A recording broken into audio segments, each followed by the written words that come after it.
Studios, the AusBiz COB is the key stuff you need to know about the day in business and finance. Hello, welcome to the COB this Thursday afternoon. I'm Juliette Sarli on a day when we are seeing records being beaten once again on the market. Let's have a look at where we are as we've got about 5 minutes left of match off. 0.7% there on the SIBO 200. The ASX 200 is also extending its record high. At one point today, it pushed through 9,200 points. It looks like it's going to close around 0.5% higher by 9,291.76, I should say. It's up 1% over the past week, the last reporting week of February, and looking very, very solid indeed. A fresh closing high. We've got IT stocks coming back. We'll get into Nvidia in a second. Pretty much every sector looking very solid. BHP hitting yet another record high. And some good numbers coming through from some of the companies that reported today, including IDP Education and Ramsay Health, which were among the front runners. So looking very solid as we do this record reset on the local market. Almost there, of course, only one more day of official reporting season to go. Tomorrow could be a few little cobwebs, cockroaches coming out there, but that is the official end of reporting season, and it has been quite a cracker in terms of some big share price move reaction to the up and the downside. Had a great chat earlier with Marcus Bogdan from Blackwattle saying that there has been the good, the bad and the disappointing this reporting season. You can have a listen to that chat online, ausbiz.com.au. And of course, never doubt Nvidia. There's all these concerns about the SaaS apocalypse. I can never say that, but you know what I'm trying to say. And the chip maker coming through after the bell, posting better than expected results for the January quarter, forecasting current quarter revenue above market estimates, and really betting here on big tech's unabated spending on its AI processors. It does, though, face a little bit of competition from AMD and Google's in-house chips. We'll be speaking to Dan Ives from Wedbush Securities tomorrow morning to get his take on what he, of course, calls the godfather of chips. Let's bring it back, though, to our market and have a look at some of the sectors that did well or not so well today. But of course, on the back of that Nvidia result, our tech stocks looking very solid. WiseTech there up 3%, Technology One up 7%. It's made a new AI push. Andrew had a great chat to the CEO, Ed Chung, earlier, which was just played, but you can catch it soon online as well. NextDC, Xero and Macquarie Technology also looking good. The miners there, well, if you have one of the biggest stocks on the market with a 2.5% gain to a record high, that is going to lift the overall market. Rio also having a good session, up 3.5%. And Minres up by almost 4%. A little bit of a switch out of gold, though, as we see a little bit of that safe haven trade pair off somewhat. Northern Star was down by 3%. And then looking at energy stocks, which came under pressure, global oil prices lower overnight. A much larger than expected US crude stock build, outweighing the threat to cut oil supply due to this potential US-Iran military conflict. So crude inventories also in the US last week seeing a bit of an uptick, with refinery utilization down and imports increasing. Brent crude holding just under $71 a barrel. Well, speaking of energy, Karoon Energy posted a 50% decline in full-year underlying net profit to $107.5 million due to lower realised oil prices and less production at its Bauna offshore oil field in Brazil. Karoon also forecasting that production at its Who Dat facility will be at the lower end of its guidance range. Andrew spoke earlier to Karoon Energy CEO Carrie Lockhart to discuss the results. Describe our results as being quite strong. You know, we had sales revenue of $628.6 million for the year, and then that translated down all the way through our underlying net PAT of $107.5 million. You know, when you take into account the soft oil prices, I think we actually did very well from an operational standpoint. We delivered basically on par with 2024 with our production, and that was a very tall order, given that we had a lot going on with the transition and the acquisition of the Bauna assets in Brazil. So overall, we delivered very well. That was Carrie Lockhart, the Karoon Energy CEO. We also spoke to DroneShield. It's secured new military contracts valued at almost $22 million. This is 6 separate contracts to supply counter-drone technology to Western military customers. And I also spoke to the CEO, Oleg Vornik, who defended his selling of shares last year, which led, of course, to short sellers and a slump in the share price. He said it was to pay a tax bill and not reflective of his view on the company. It was an opportunity for me to secure my financial future, but in no way this reflects anyhow on the perspectives on the business itself, which is growing really strongly. So what is the call now? Because you have hired Freehills to upgrade your governance processes. So how many shares or how much percentage of your salary are you now required to hold? So for myself, it's 2 times of the annual salary, and that's over a period of time in terms of accumulating to the point. For the board, it's 1x, and there's also another benchmark for the senior executives in the business as well. So this would be accumulated over time, and in terms of over the last couple of months, obviously, you needed to be mindful for things like the annual report announcements, the quarterly announcement that we did a month ago. So you want to be very careful how you then buy shares without breaching trading windows. All right, having a look at some of the other company news out today. Qantas announcing an on-market share buyback, also a $300 million fully franked base dividend paid out to its shareholders. It seemed that this dividend was a bit of a miss. That's, of course, the total that shareholders are going to get. Imagine if you got $300 million as a dividend. Qantas shares down by 8%, though, to $9.75. Ramsay Health there, it booked a first half net profit of $160.7 million compared with a loss a year earlier. Shares up 11%. BlueScope said no deal to a new takeover bid from SGH and Steel Dynamics, saying it's still too low. We saw before that IDP Education was one of the front runners on a outlook upgrade, sending shares up by almost 9%. But Cettire logged its worst day in over 8 months after swinging to a half-year loss. And a bit of a dull outlook there, down 26%. Let's welcome to the COB Jimmy Jang from GBA Capital. Great to see you, Jimmy. What another day for markets. A record high here, almost at the end of reporting season. What was your take on today's action? You're spot on, Juliet. It's always good to be in a market where we're all-time high. The main thing I've kind of picked out is this, despite the fact that we saw a pretty high annual inflation rate, obviously slightly above what we were expecting.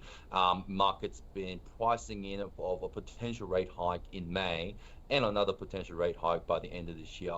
So even with these kind of data's coming in and also been priced in, we're seeing strong influx of the funds coming into the tech sector, as you mentioned, Julia, with the really positive report we saw with Nvidia, and also largely the mineral sector has had a really strong push as well. So right now, with this kind of higher for longer rate environment, it is kind of something that we need to be very careful at the moment. With companies with strong balance sheets and those kind of near-term production, companies out there in the mineral sector will probably outperform all the speculative plays right now. Obviously with what's going on with gold trading near kind of record high, this kind of tells that the investors are still positioning for that inflation persistence. And obviously with what's happening with the geopolitical risk that's coming out from the US, gold is still probably a stronghold, but I think now we need to be a lot more focused with companies at the moment as well. Yeah, absolutely. And also amid what's happening on the macro environment too, we're looking at now another rate hike potentially in May, ANZ changing its call today.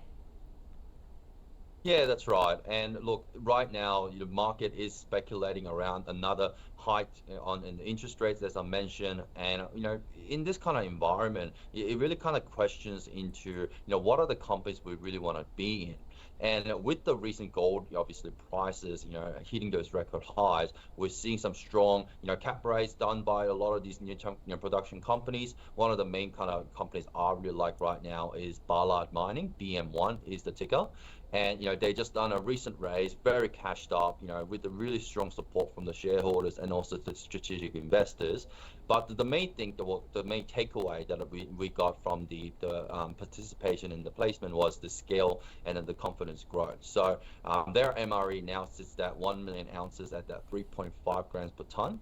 That kind of indicated resource is also kind of significantly increased to about 669,000 ounces right now. So, one of the main things we always want to look in gold companies is high-grade underground profile, and they got 2,200 ounces per vertical meter, which kind of compares very well with those recent ASX underground projects.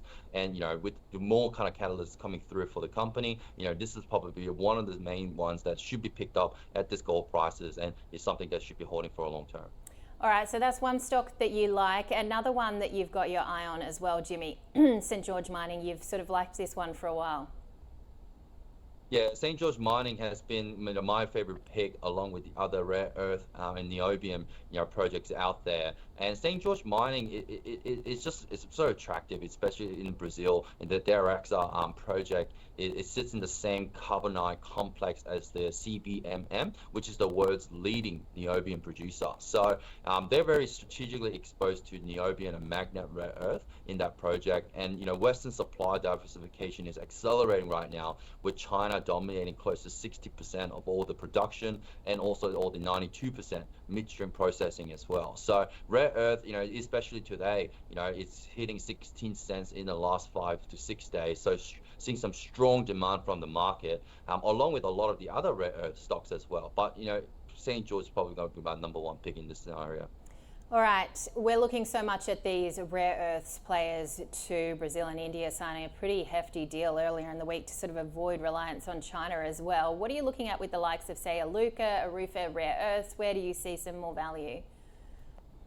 Yeah, so obviously with St. George, they're more up and comer, and no doubt that they'll be in the similar ball game as well. But Iluka, is more in the production stage, right? The commercial production is targeted to be in that 2027. They got a fully funded $1.6 billion with government support, and also $400 million in internal as well. That directly reduces that Western dependence on Chinese refining, because they've also recently secured the Kester technology, which is non-Chinese refining solution. So that kind of mitigates a lot of their operational risk. And especially with Iluka, they are most likely going to be the most strategically important downstream assets outside of China. And with what the US is doing with other fellow European and also other countries as well, I think Australia is very well strategically in a position to do a lot more business with the US, and especially with guys like Iluka, Arufura, rare earth, like you mentioned, is probably going to be the main ones in that blue chip names that's going to benefit the most. All right, Jimmy, great to chat. Thanks as always. One more day, and then we get a little bit of a reprieve. Thanks so much, Jimmy Jang from GBA Capital. It was an international special today on the back of Nvidia's results, and no prizes for guessing that the stock of the day was Nvidia. Nadine spoke to our guests Alfreda Yonka from Alfinity Asset Management and Lachlan Hughes from Swell Asset Management.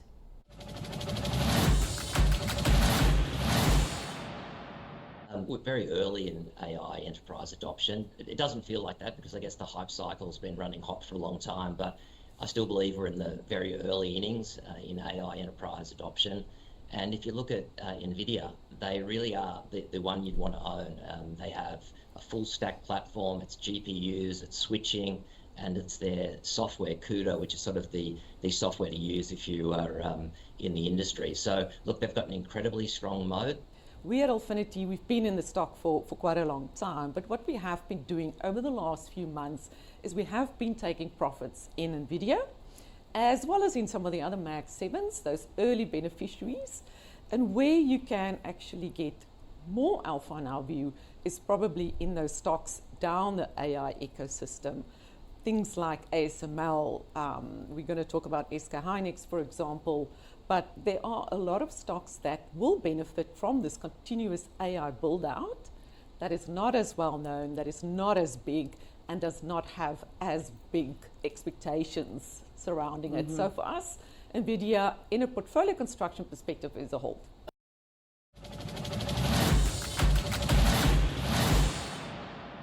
You've worked hard for your money all your life. Now your money needs to work hard for you. Whether you're building, transferring, or drawing down, the right information makes all the difference. At Ausbiz Retire, you'll find the latest news and insights from trusted experts all in one place. Ausbiz Retire is powered by RAN, retirement income done differently. I don't have a bell to ring, but I believe we've hit another record. Let's have a look at the market leaders today. Megaport having a very solid session, rising 14.5%.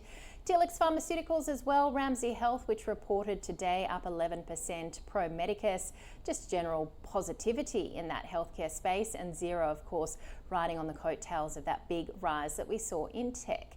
To the downside, Worley disappointed with its result, as did Qantas. More a bit of a disappointment on the dividend payment there. Shares down 8%. Liontown also hit by 7.5%. In the small end of town, Metal Powderworks was up by an impressive 21%. Michael Hill, the jeweller, also looking good, up by 12%.